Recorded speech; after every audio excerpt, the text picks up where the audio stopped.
Сәлем достар, менің есімім Шолпан. Каналыма қош келдіңіздер. Қазақ тіліндегі YouTube каналыма көптен бері видео түсірмей кеттім. Бірақ менің осыдан басқа орыс тіліндегі каналым бар. Сол каналға астында сілтеме бойынша өтіп видеоларды көрсеңіздер болады. Сонымен бірге Инстаграмға да жазылуға шақырам сіздерді. Итак, бүгін біздің тақырыбымыз жақсы көңіл күй, тұрақты жақсы көңіл күй деп айтсақ та болады. Жақсы көңіл күйді қалай ұзақ уақыт ұстап тұруға болады? Біріншіден, оны қалай қалыптастыру керек? Екіншіден, тұрақтылығына қалай жетсек болады? Біріншіден, жақсы көңіл күйдің құрамын талқылайық, неден тұратынын. Біріншісі бұл өмірлік көзқарас, екіншісі өз-өзіңді тану, үшінші физиология. Физиологиядан бірінші бастайық. Физиологияға не жатады? Бұл ішкі ағзадағы дәрумендер мен минералдар, витамины, минералы.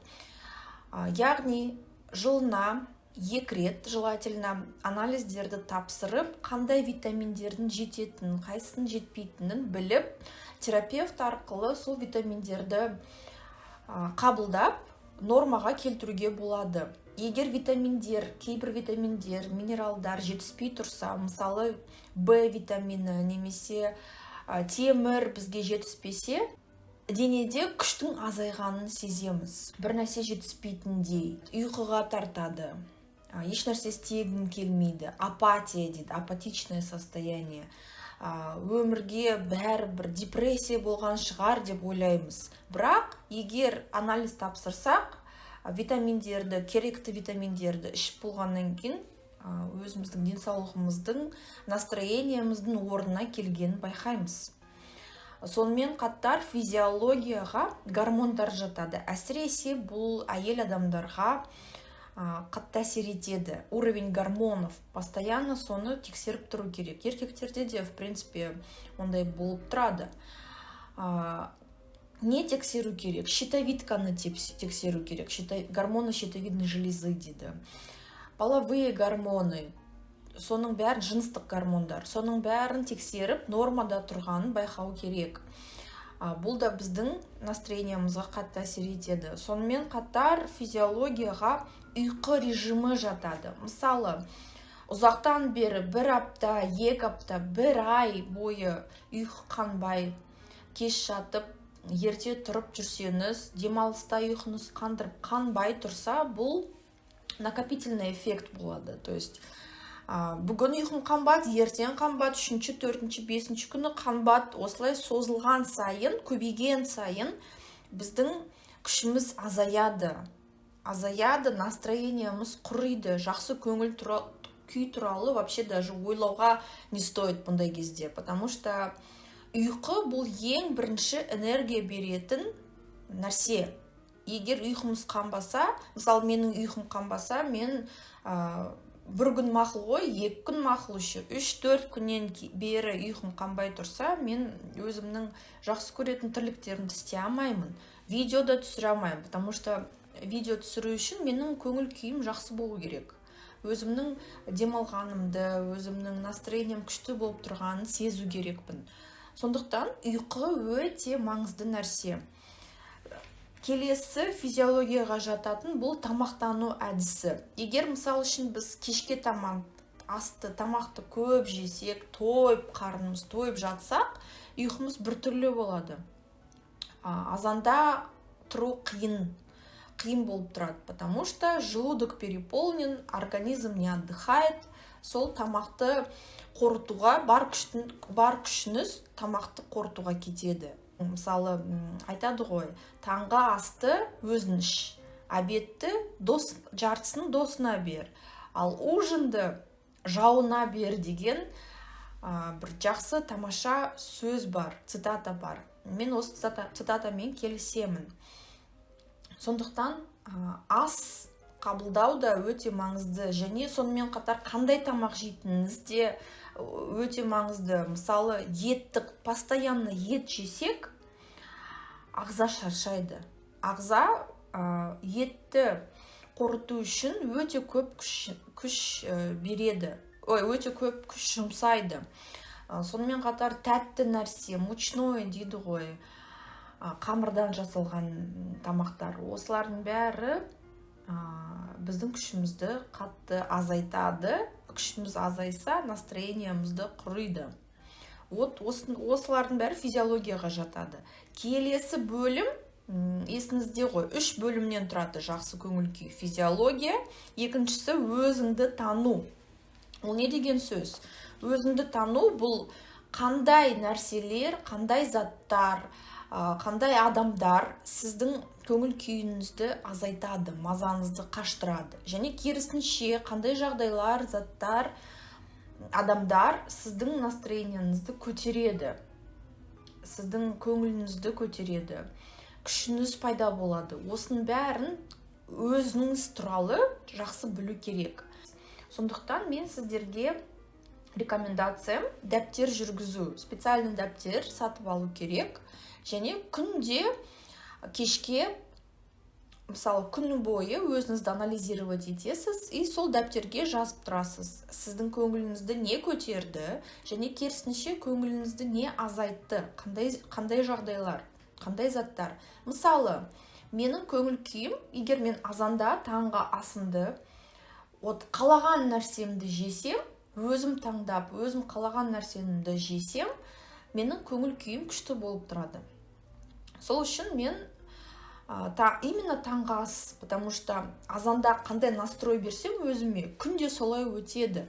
Азанғы настрой не только таңғы ас, сонымен қатар зарядка, біраз уақыт өз-өзімен болу, то есть тұра салып, бала шағамен, күйеумен, әйелмен әңгіме сөйлеп, суета, сборы, осының бәрінің арқасында біз өзімізге настрой бере алмаймыз. Сол үшін хотя бы 5-10 минут өз-өзіңізбен болу өте маңызды азанда. Мен үшін, мысалы, өте маңызды.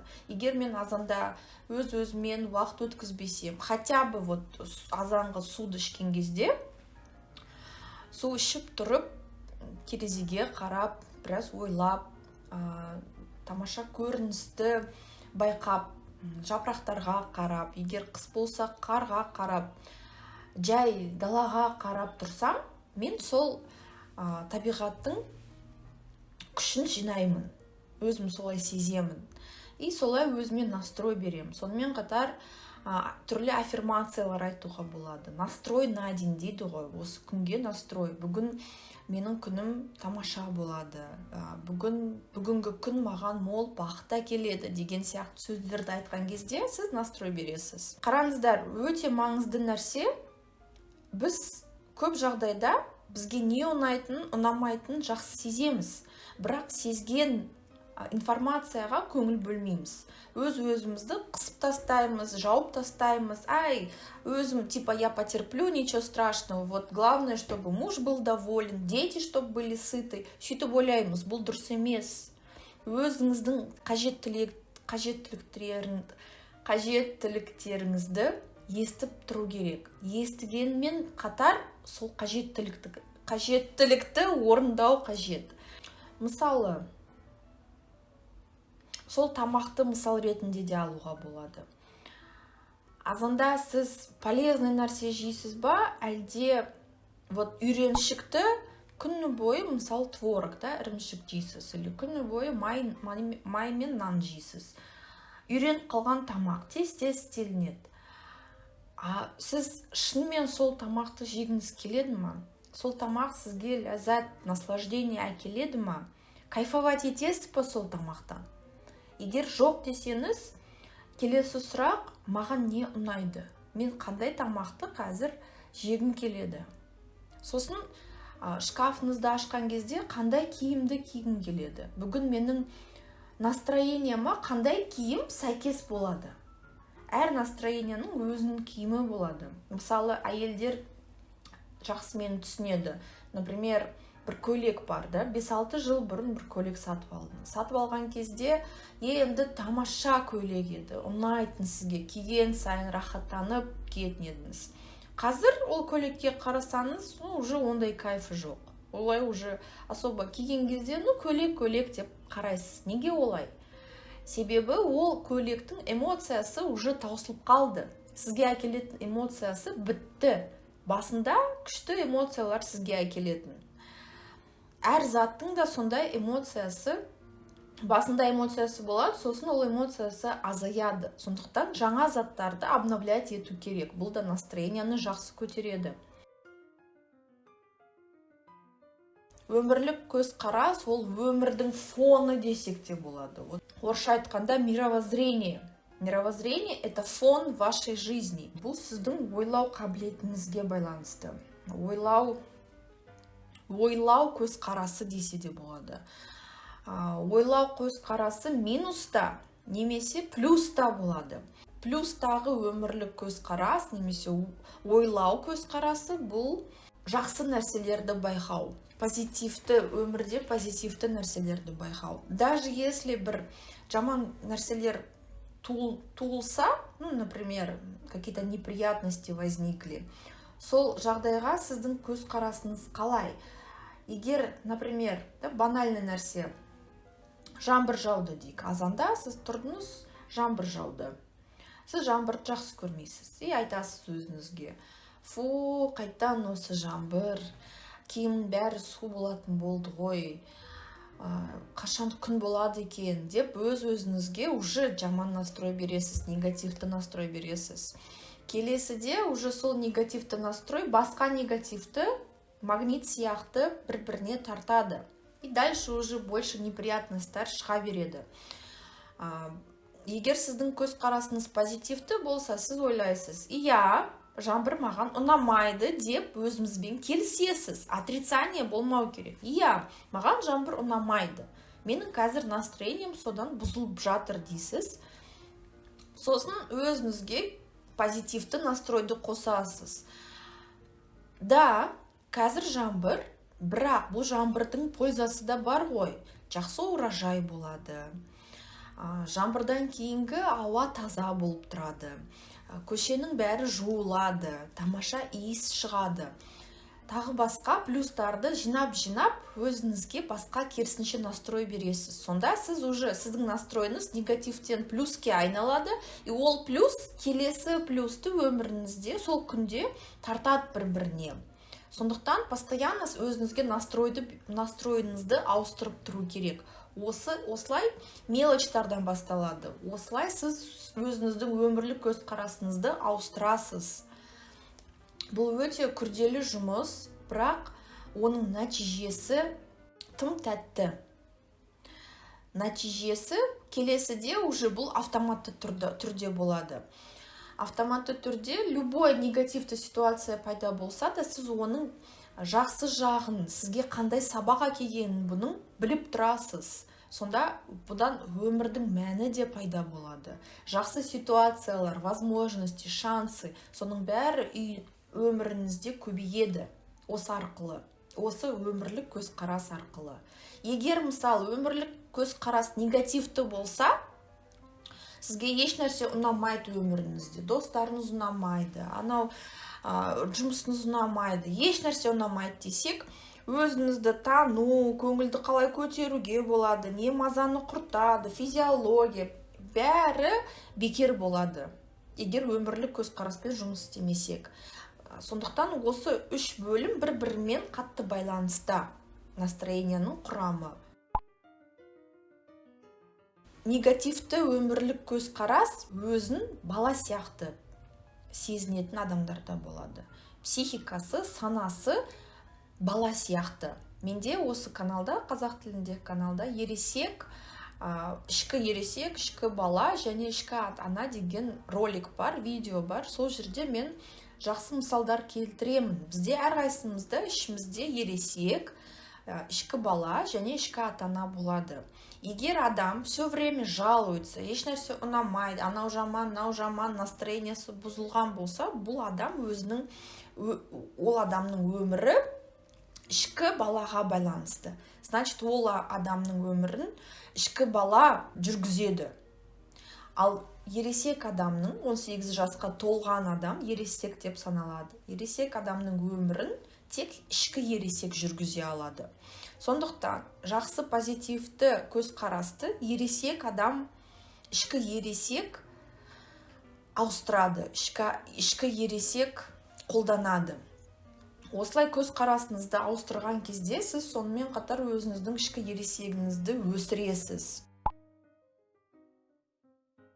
Ересек пен баланың айырмашылығы неде? Тек іс-әрекетте.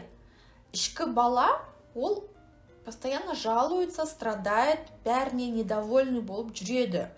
И осы недовольный ситуациямен еш нәрсе жасамайды. Бір ай, бір жыл, 10 жыл болсын, сол страдать етіп жүре береді. Бірақ еш нәрсе істемейді. Ал ересек адам іс-әрекет жасайды. Ұнамаған нәрсені ауыстырады ұнайтын нәрсесіне. Ұнамаған ситуацияны шешеді. Шыққан проблеманы бірден шешуге әрекет жасайды. Оны ұзақ ящикке қалдырып, ой, сосын істеймін деп, 10 заманнан кейін істеп тұрмайды. Ересек адам дискомфортты нәрсені вообще шыдай алмайды. Дискомфортты нәрсені тезірек шешуге тырысады. Осындай айырмашылық бар. Итак, достар, егер сізде сұрақтар туындаса, комментарийға жазсаңыз болады. Егер сіз өзіңізді іздеп жүрсеңіз, өмір мәнін табамай жүрсеңіз, өзіңіздің кім болатыныңызды, қандай мамандық таңдайтыныңызды білмей жатсаңыз, өзіңіздің жұмысыңызды ауыстырғыңыз келсе, маған консультацияға келсеңіз болады. Мен коучинг консультацияларын қайтан жүргізе бастадым, жаңадан, жаңа программалармен. Консультацияға жазылу үшін Инстаграмға жазсаңыз болады, немесе осы видеоның астында почтам бар, сол почтаға жазсаңыз болады. Менің каналыма жазылуға ұмытпаңыздар. Видео сізге ұнаса, лайк басып, подписканы бассаңыз да болады. Осымен сіздермен қоштасамын. Келесі көріскенше сау болыңыздар.